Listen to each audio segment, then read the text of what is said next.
Nucleic acids. Nucleic acids पहली बार discover हुए थे इंजरीज से। साइंटिस्ट ने जब इंजरीज से ये बैंडेजेस निकाली थी उनकी, तो वहां व्हाइट मैटर पाया गया। उस व्हाइट मैटर को कहते हैं पस। पहली बार पस सेल के न्यूक्लियस से डिस्कवर्ड होने की वजह से इन्हें पहला नाम दिया गया था न्यूक्लिन का। आगे चल के उसकी नेचर का पता चला कि एसिडिक नेचर है, जिस वजह से न्यूक्लिक एसिड कहा गया। अब न्यूक्लिक एसिड्स दो तरह के होते हैं, एक होते हैं डीएनए, दूसरे होते हैं RNA. Deoxyribo nucleic acids and ribo nucleic acids. Nucleic acid. अब डीएनए यानी डीऑक्सीराइबो न्यूक्लिक एसिड कहें, यह भी ठीक है। आरएनए राइबो न्यूक्लिक एसिड कहें, यह भी ठीक है। लेकिन ऐसे हम ऐसे भी कह सकते हैं poly ribo deoxyribo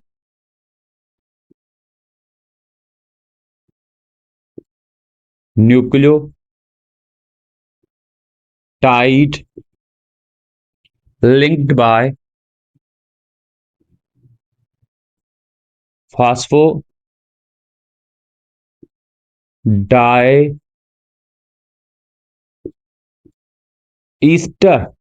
linkages।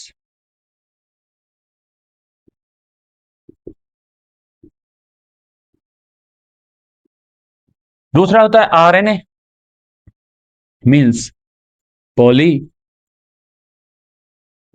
Ribo nucleotide chain linked by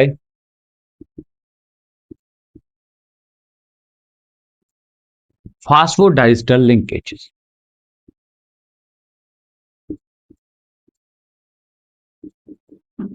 पता चला कि इन दोनों के अंदर न्यूक्लियोटाइड होते हैं। अब न्यूक्लियोटाइड दो तरह के हो गए, एक होते हैं राइबो न्यूक्लियोटाइड, दूसरे होते हैं डीऑक्सी राइबो न्यूक्लियोटाइड।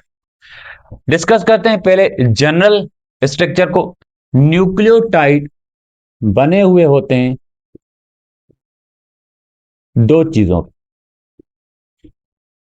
एक उसमें पाया जाता है फास्फेट ग्रुप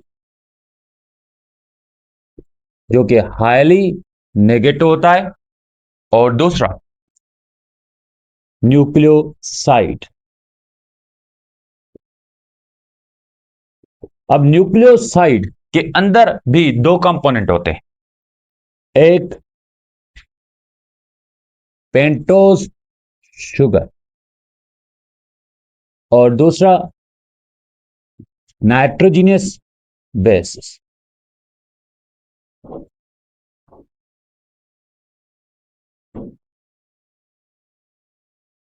अब ये न्यूक्लियोटाइड दोनों राइबोन्यूक्लियोटाइड एंड डीऑक्सीराइबोन्यूक्लियोटाइड डिफरेंट होते हैं पेंटोज शुगर की वजह से। अब इनको हम डिटेल से डिस्कस करते हैं स्ट्रक्चरली।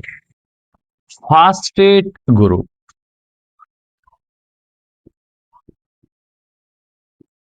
इसे हम फास्फेट भी कहते हैं, जनरली फास्फोरिक एसिड भी कहते हैं।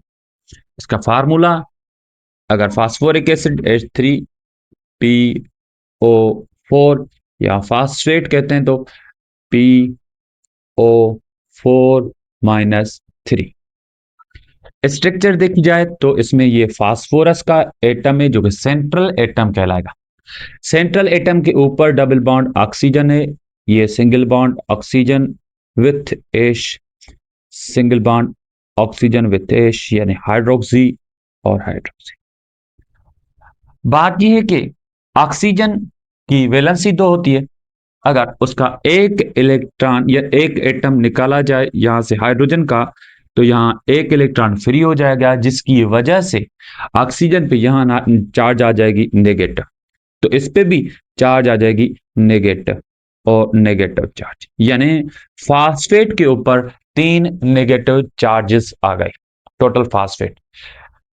एक एक ऑक्सीजन पे, दूसरी ऑक्सीजन पे, तीसरी ऑक्सीजन पे। भाई फास्फेट पे चार्जेस आई हैं ऑक्सीजन की वजह से आई हैं, तो हम कहेंगे कि इस फास्फेट में ऑक्सीजन का रेशो हाई है और ऑक्सीजन पे मौजूद होती है नेगेटिव चार्ज। नेगेटिव चार्ज होने की वजह से इस पे होती है हाई पोलैरिटी, यानी फास्फेट हाईली पोलर मॉलिक्यूल होता है और इसी वजह से ये डिसॉल्व होते हैं इन वाटर।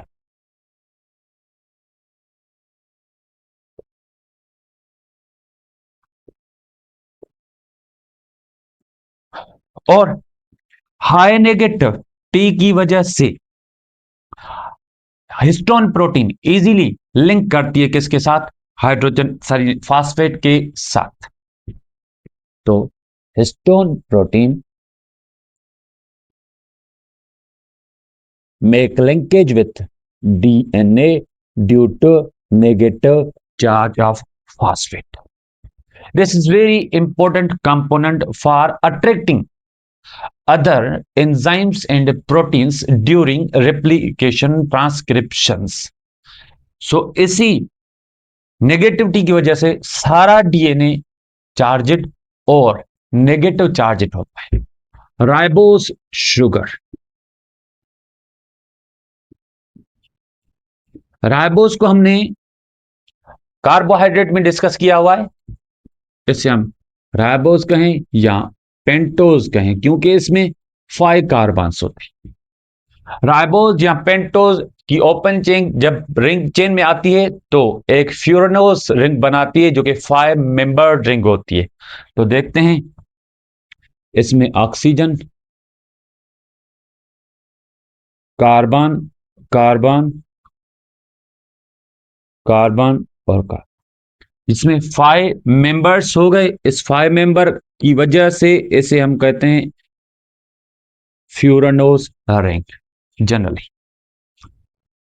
तो इसका ये हुआ एटम नंबर 1, 2, 3, 4 एंड 5। इस पे दूसरे फंक्शनल ग्रुप्स कैसे होते हैं? फर्स्ट पे upward OH, downward H, second पे OH downward upward H, third पे H upward OH downward, fourth पे H, फिफ्थ पे HO, H एंड H। अगर काउंट करें एटम्स की तो first carbon, second carbon, third carbon, fourth carbon and fifth carbon, यानी formula बनेगा C5। हाइड्रोजन को काउंट करें 1, 2, 3, 4, 5, 6, 7, 8, 9, 10, H10। ऑक्सीजन की काउंट करें 1, 2, 3, 4, 5, मीन्स इसमें O5 होगा। This is called ribose. Formula ये स्ट्रक्चर हो गई और ये जनरल फार्मूला। अब ऐसे ही दूसरी स्ट्रक्चर को देखते हैं। ऑक्सीजन, ये हो गई फ्यूरानोस रिंग।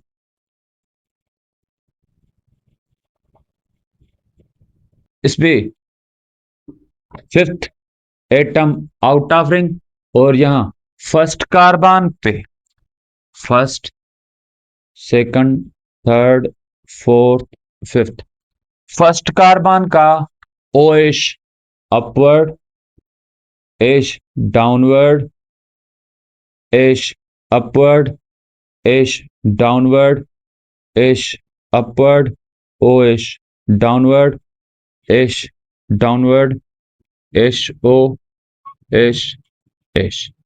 पॉइंट को फोकस करें, हम काउंट करते हैं इसके कार्बन के नंबर को 1, 2, 3, 4, 5। तो ये हो गए C5। हाइड्रोजन को काउंट करें 1, 2, 3, 4, 5, 6, 7, 8, 9, 10, H10। ऑक्सीजन को काउंट करें, फर्स्ट कार्बन पे एक ऑक्सीजन, सेकंड पे ऑक्सीजन कम हो गई। अगर एक ऑक्सीजन कम हो गई किस एटम पे? सेकंड कार्बन एटम पे इसको फोकस करना है। तो बाकी ये second oxygen, third oxygen, fourth oxygen, यानी फार्मूला कहलाएगा C5H10O4। एक ऑक्सीजन कम हो गई। एक ऑक्सीजन किससे कम हो गई? अगर ऑक्सीजन को रखें तो ये सिमिलर स्ट्रक्चर है किसकी? राइबोस की। अगर ऑक्सीजन को हटा लें मींस ऑक्सीजन कम हुई है किससे? राइबोस से। इस वजह से इसको हम कहते हैं, जिसमें सारे ऑक्सीजन हैं, 5 ऑक्सीजन है, इसे कहते हैं राइबोस शुगर। और इसे हम कहते हैं D means less, oxy means oxygen, ribose means sugar. Ribose sugar से जब एक ऑक्सीजन कम हुआ तो उसे हमने कह दिया डीऑक्सी राइबोस। अब राइबोस और डीऑक्सी राइबोस में किसका डिफरेंस है? ऑक्सीजन के नंबर का। राइबोस में high oxygen ratio, deoxy ribose में लो ऑक्सीजन रेशो। और हमने क्या कहा कि ऑक्सीजन एक हाईली पोलर एटम है, इलेक्ट्रोनेगेटिव रिच एटम है। इस वजह से राइबोस को हम कहते हैं हाईली पोलर सब्सटेंस और शुगर, और इसे हम कहते हैं लेस पोलर। जो पोलर ज्यादा होते हैं वो रिएक्टिव भी ज्यादा होते हैं, और जो पोलर कम होते हैं वो रिएक्टिव भी कम होते हैं। जिसकी रिएक्टिविटी ज्यादा हो उसकी स्टेबिलिटी कम से कम होती है, मींस लेस स्टेबल। और इसे हम कहेंगे मोर स्टेबल। और स्टेबिलिटी की वजह से ही this is the component of DNA, and so that DNA is a heredity material, not RNA। RNA की जो लाइफ होती है राइबोस की वजह से, इसकी लेस स्टेबिलिटी की वजह से, ये इसकी लाइफ होती है 30 मिनट्स इनसे। और डीऑक्सी राइबोस की वजह से डीएनए हेरिडिटी मटेरियल होता है क्योंकि ये मोर स्टेबल होता है।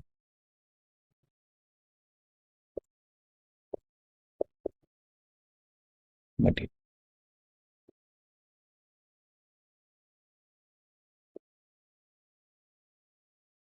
नाइट्रोजिनस बेसिस,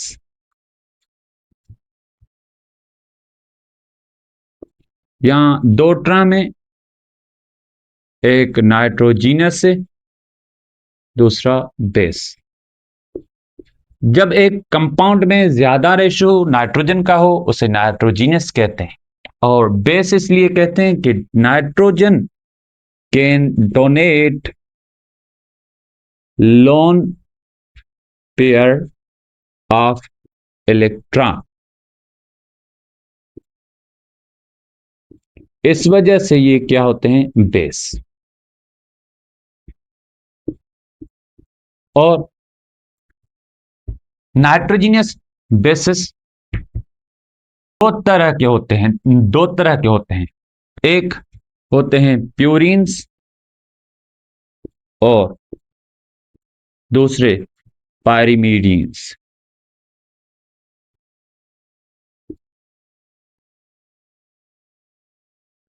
प्यूरिन्स और पायरिमिडीन्स दोनों हेट्रोजीनियस रिंग्स के बने होते हैं, यानी हेट्रोसाइक्लिक होते हैं।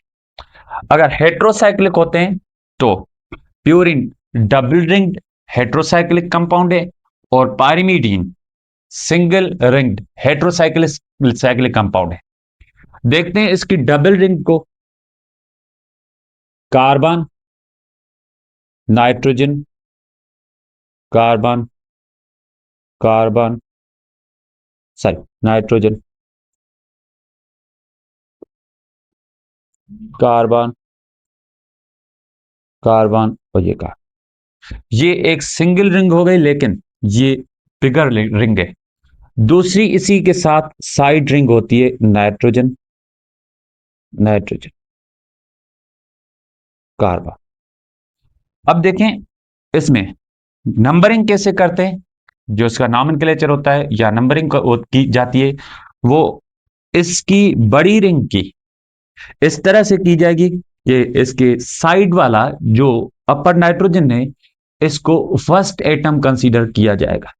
तो first atom, second atom, third atom, fourth, fifth and sixth, और दूसरी की अपर नाइट्रोजन से कंटिन्यू किया जाएगा, यानी 7, 8, 9।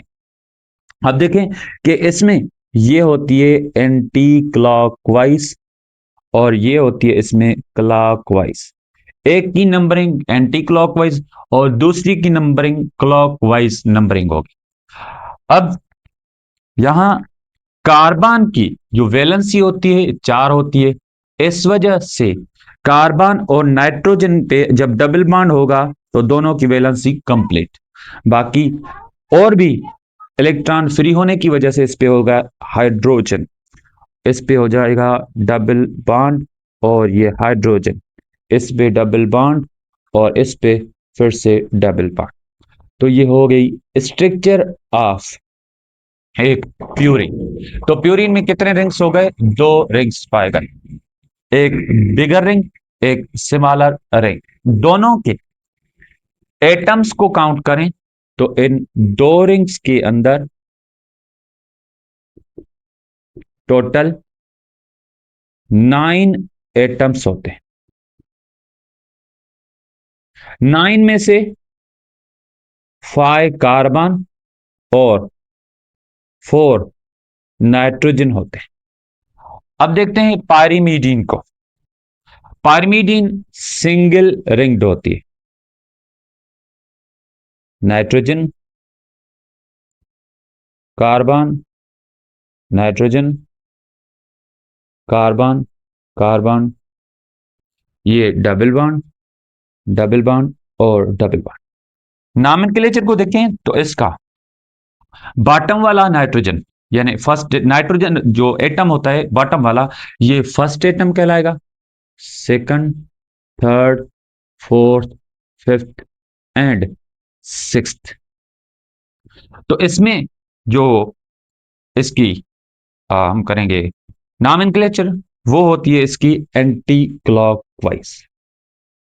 कहेंगे हम क्लॉकवाइज नॉमेनक्लेचर, यानी इसकी नंबरिंग ऐसे जब होगी तो इसे हम क्लॉकवाइज कहेंगे। तो फिर से बाकी एटम्स हाइड्रोजन, हाइड्रोजन और हाइड्रोजन, ये जनरल स्ट्रक्चर हमने पढ़े प्यूरिन्स की और पिरिमिडिन की। एक बात याद रखिए कि प्यूरिन का एटम नंबर 9 लिंकेज बनाता है पेंटोस के एटम नंबर फर्स्ट पे। Linked C1 of pentose. भाई पेंटोस के C1 से जो लिंकेज बनाएगा उस लिंकेज को हम कहते हैं एन ग्लाइकोसाइडिक लिंकेज। प्यूरिन का 9th एटम और पायरीमिडीन का फर्स्ट एटम पेंटोस के साथ लिंकेज बनाएगा। इस लिंकेज को कहेंगे एन ग्लाइकोसाइडिक लिंकेज। जैसे कि हमने पढ़ा था कार्बोहाइड्रेट में भी ग्लाइकोसाइडिक लिंकेज होती है, यहां भी एक कार्बोहाइड्रेट है पेंटोस, तो यहां एन ग्लाइकोसाइडिक, और प्योर कार्बोहाइड्रेट में होती है ओ ग्लाइकोसाइडिक लिंकेज। इनके टाइप होते हैं प्यूरिन के 2 टाइप, एक एडेनिन, दूसरा guanine. Adenine double ringed atom, double ringed होते हैं ये प्यूरिन्स।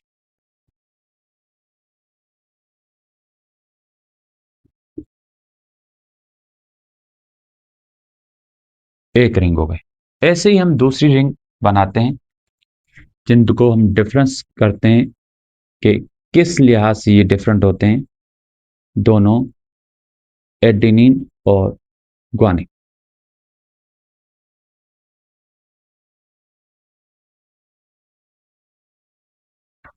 अब देखिए भाई, दोनों डबल रिंग्ड हैं, ये दोनों प्यूरिन्स हैं। अगर ये दोनों प्यूरिन्स हैं और डबल रिंग्ड हैं तो इनमें डिफरेंस किस चीज पे होता है, ये देखें। अगर इन दोनों में एटम नंबर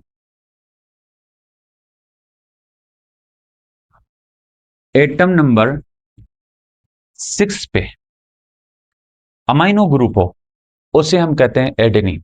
पॉइंट को फोकस करें, ये एटम नंबर, प्यूरिन के नंबरिंग को देखें, 1 2 3 4 5 6 7 8 9। इसको भी देखते हैं, 1 2 3 4 5 6 7 8 9। अगर एटम नंबर 6 पे सिर्फ अमाइनो ग्रुप हो तो उसे हम कहते हैं एडीनीन। अगर एटम नंबर 6 पे अमाइनो की जगह क्या आ जाए, इस पे डबल बॉन्ड ऑक्सीजन आ जाए, और एटम नंबर 2 पे अमाइनो ग्रुप आ जाए, तो इसे हम कहते हैं ग्वानिन। यही डिफरेंस होता है एडेनिन और ग्वानिन में। अब हम देखते हैं पायरिमिडीन्स में डिफरेंसेस। ये एक सिंगल रिंग्ड है, नाइट्रोजन नाइट्रोजन नाइट्रोजन, सॉरी, ये एक इसकी दूसरी स्ट्रक्चर, नाइट्रोजन नाइट्रोजन, ये तीसरी रिंग स्ट्रक्चर, नाइट्रोजन।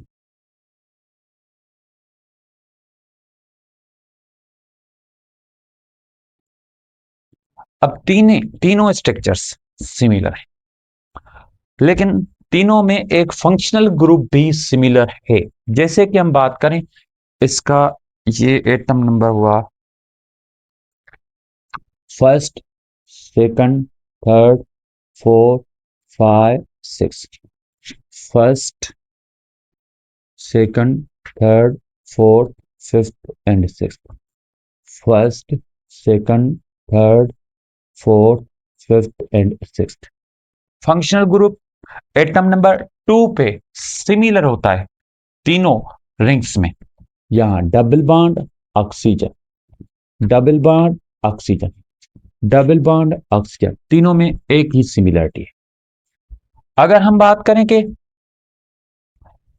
इस रिंग में अगर 4 पे भी डबल बॉन्ड ऑक्सीजन हो, एक 2 पे, दूसरा 4 पे, अगर दो डबल बॉन्ड ऑक्सीजन के मॉलिक्यूल हो गए तो इसे हम कहते हैं यूरासिल।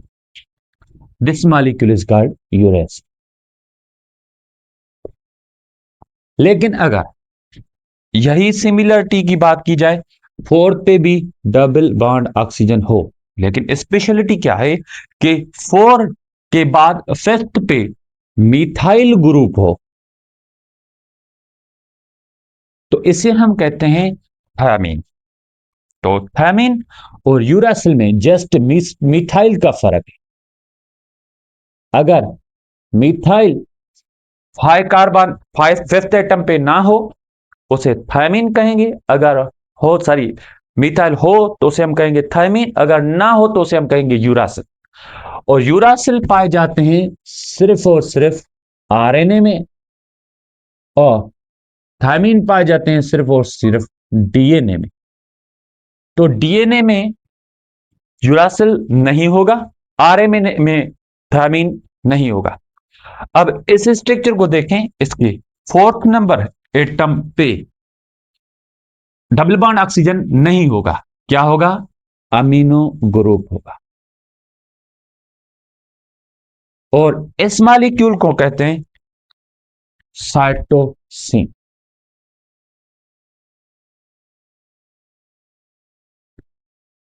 क्विक रिव्यू की बात करें तो नाइट्रोजनियस बेसिस दो तरह के होते हैं, एक purines double ring, pyrimidines single ring. Purine के अंदर दो रिंग्स, पायरिमिडीन के अंदर एक ring, single ring, one ring. और पायरिमिडीन के प्यूरिन के दोनों रिंग्स में 9 एटम्स, प्यूरिन के पायरिमिडीन के एक रिंग में 6 एटम्स। प्यूरिन के 9 एटम में से 5 कार्बन 4 नाइट्रोजन, पायरिमिडीन में 6 एटम में से 4 कार्बन 2 नाइट्रोजन। यहां दो रिंग हैं, दोनों में ये जो एक होती है बिगर रिंग होती है और दूसरी सेकंड रिंग जो होती है वो स्मॉलर होती है। यहां एक ही रिंग होती है पायरिमिडीन में। दोनों के एटम्स जुड़े होते हैं पेंटोज के साथ। अगर बात करें प्यूरिन की, प्यूरिन का एटम नंबर 9 लिंकेज बनाता है पेंटोज के साथ। पेंटोज मींस राइबोज शुगर के साथ, और उस लिंकेज को हम कहते हैं एन ग्लाइकोसाइडिक लिंकेज। और पायरिमिडीन का एटम नंबर फर्स्ट लिंकेज बनाता है राइबोस के साथ, जो कि लिंकेज फिर से वही होगी एन ग्लाइकोसाइडिक लिंकेज। दोनों की हमने दूसरी टाइप देखे कि एडेनिन और ग्वानिन डबल रिंग्ड है, मींस ये दोनों प्यूरिन हैं। Cytosine, thymine, uracil single ringed है, मींस ये पायरिमिडीन से। प्यूरिन में अगर डबल रिंग्ड स्ट्रक्चर के 6 नंबर एटम पे, प्यूरिन्स के अगर 6 नंबर एटम पे अमीनो ग्रुप हो तो उसे हम एडेनिन कहते हैं। अगर इसके 6 नंबर पे डबल बॉन्ड ऑक्सीजन हो और सेकंड पे अमीनो ग्रुप हो उसे हम ग्वानिन कहते हैं। यही डिफरेंस होता है किसका, ग्वानिन का और एडेनिन का।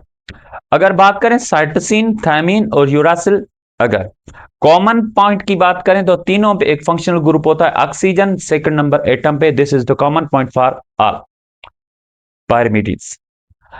फोर्थ एटम पे अगर अमीनो ग्रुप हो जस्ट, तो इसे हम कहेंगे साइटोसिन। अगर फोर्थ पे डबल बॉन्ड ऑक्सीजन हो और फिफ्थ पे मिथाइल ग्रुप हो उसे हम कहते हैं थायमिन। अगर यही स्ट्रक्चर देखें, इसका मिथाइल ग्रुप रिमूव कर दें तो remaining structure is called uracil. Uracil only found in RNA and thymine only found in DNA. Nucleotide,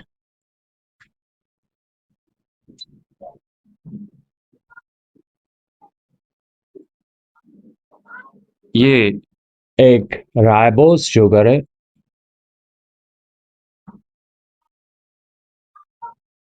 इसका atom number fifth out of rank. Numbering की बात करें, first, second, third, fourth and fifth carbon, 5 carbon.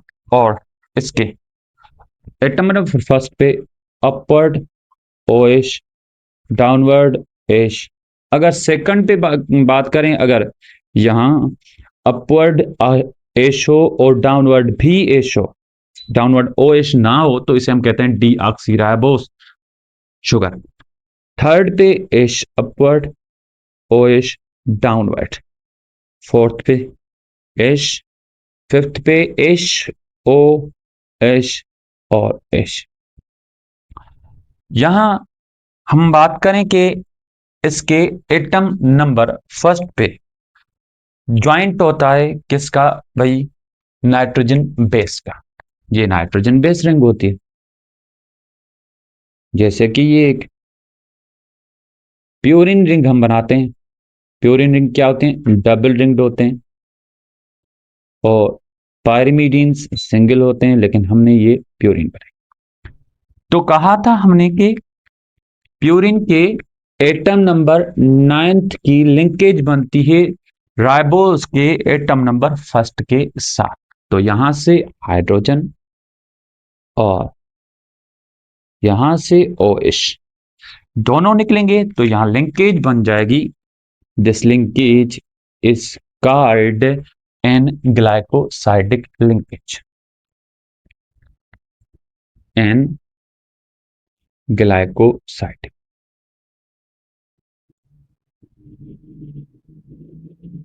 लेकिन इस molecule, इस complex molecule को क्या कहेंगे? This complex molecule is now called as nucleoside. एक होते हैं न्यूक्लियोटाइड, दूसरे होते हैं न्यूक्लियोसाइड।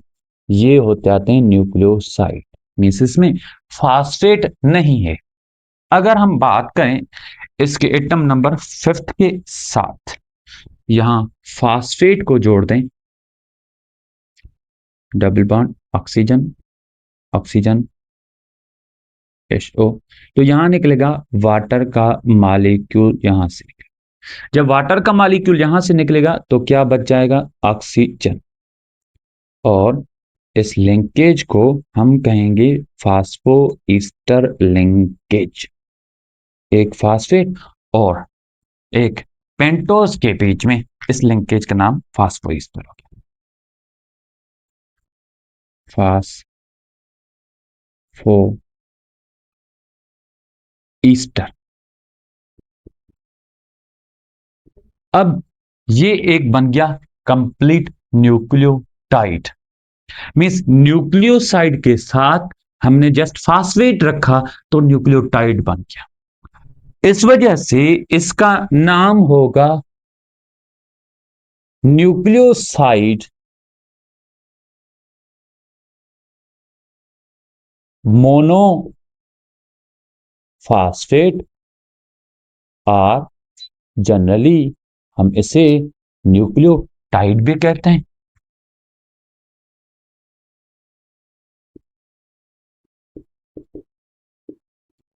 अब देखें भाई, इस पे एक फास्फेट आएगा तो हम कहेंगे मोनोफास्फेट। अगर इसी के साथ सेकंड फास्फेट लिंक्ड हो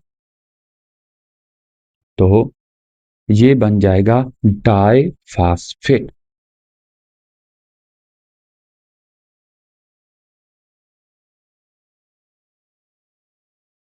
और थर्ड फास्फेट हो तो ये बन जाएगा ट्राई फास्फेट।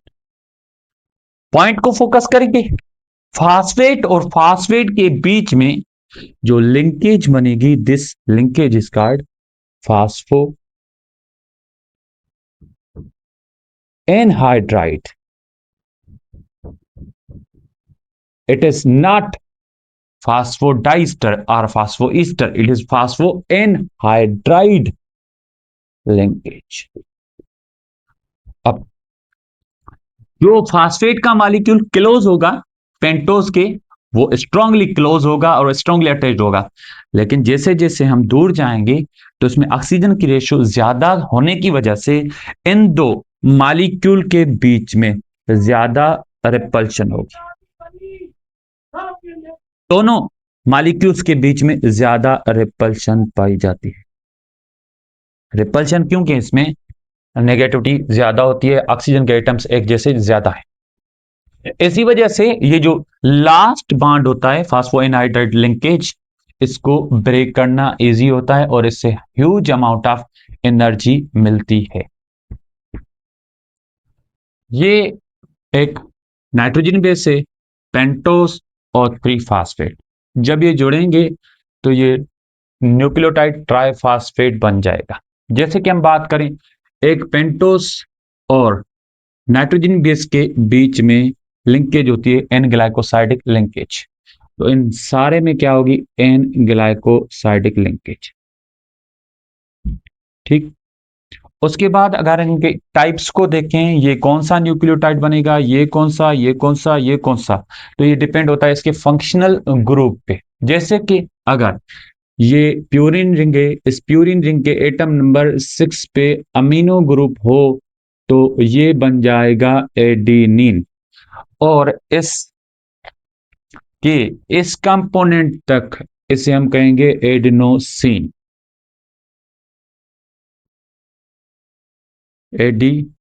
एडिनोसिन। लेकिन इससे लेकर इस तक बात करेंगे, ये बन जाएगा एडिनोसिन ट्राइफास्फेट, मींस ATP। दूसरे कंपोनेंट को देखते हैं कि इसमें हम बात करें इस पे मौजूद है अमीनो ग्रुप एटम नंबर 4 पे और एटम नंबर 2 पे double bond oxygen, this is called cytosine. अब साइटोसिन और पेंटोज मिलेंगे तो इसे कहेंगे एक न्यूक्लियोसाइड, दैट इज कॉल्ड साइटडीन। साइटडीन। लेकिन हम बात करें यहां से लेके इस पूरी स्ट्रक्चर को, this is called cytidine triphosphate, this whole component molecule is called cytidine triphosphate, means CTP, ये एटीपी। नेक्स्ट, अगर इस कंपोनेंट को देखें, ये प्यूरिन है।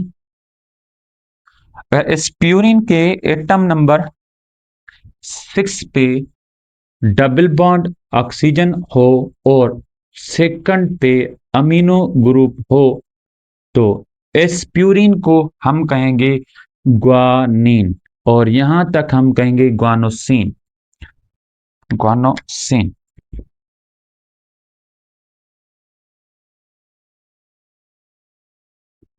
इस कंप्लीट स्ट्रक्चर को यहां से लेके विथ 3 फास्फेट हम कहेंगे ग्वानोसिन ट्राइफॉस्फेट।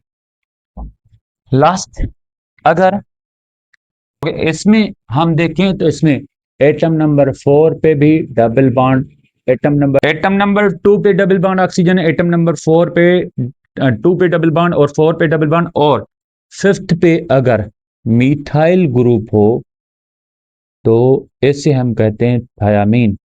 और इस कंपाउंड को हम, दो कंपोनेंट के कंपाउंड को, जैसे कि थायमीन और पेंटोज को हम कहेंगे थायमिडीन।